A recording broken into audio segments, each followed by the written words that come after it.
please join me in welcoming Jeffrey Addis and William Matthews.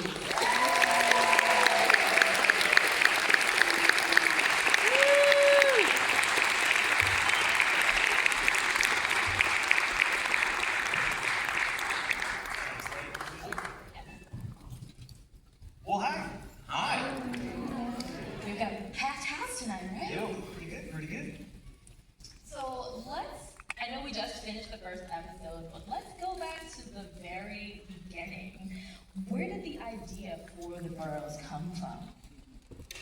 The really short answer is that Matt and Ross Duffer got their overall deal at Netflix, and it turned out they also don't know a lot of writers, like we don't, because we didn't come up as a staff writer first. And I guess they just liked The Dark Crystal. And so they reached out and they were like, would you meet with us? And we were like, yes. And then we had a great meeting, and at some point they said, do you have any ideas for a show? And we said, absolutely. We did not. We had none.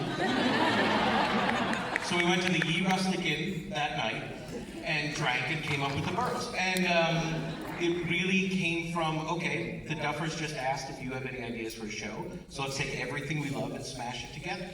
And I love monsters, and Will I've known since I was 17. You've been 70 since then. And so he loves Barbra Streisand and movies of the 20s and 30s. And Ever since I went to color, downhill. And so that was it. And so we wrote it down or told them the pitch, and they said, yes, awesome. And they were like, it originally was going to be a retirement home, not a community. That was their first great note. And so we said, great, we opened it up, we pitched it to them, pitched it to Netflix, sold it on the Zoom, wrote a script, got a green light off that script, and we were off. It was so fast. And then immediately had to do nothing because the strike happened. So it's a weird process. But here we are. The show is premiering tomorrow. And like you said, it's set in a retirement community. Why was that the perfect setting for this supernatural story?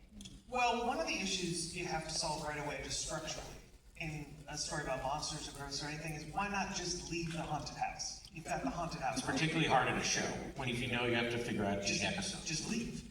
And so we thought about, why don't you just go to cops? Why don't you just get help? Why don't you just tell people what the problem is?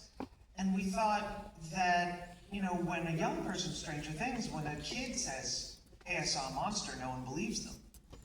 And when an older person says, I saw a monster, no one believes them. So we thought this is a good way to get around that problem. And then we also thought it's such a talent-rich age group that we could get some great actors.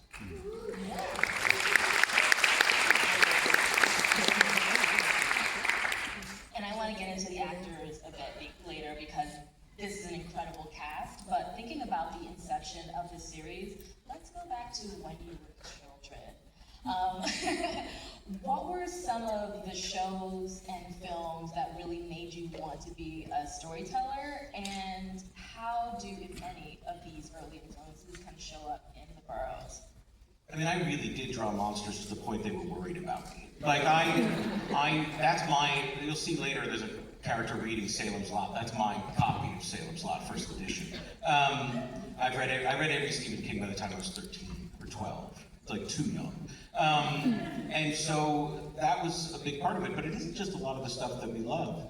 I think specifically when we look at this show, if you're looking for the touchstones, a big inspiration to us was actually like late 90s, early aughts films. So sort of second wave Amblin. If you look at like Signs, M. Night Shyamalan Signs, a lot of similarity, especially if you look at the score, the aggressiveness of the score. And so there's a bunch of movies sort of in that time period, but certainly, I mean, Cocoon, Bubba Hotep, Batteries Not Included, those things are in there. Close Encounters was a big one that we talked about. Poltergeist was a big one that we talked about. I think you could make an argument that this is sort of Salem's Lot if the town was worth saving. So that's all in there, and then the classic movies is all Will. Yeah, and like, what a town it is, the Boroughs. It's the perfect community, except when it's not. That one little monster problem. But what's great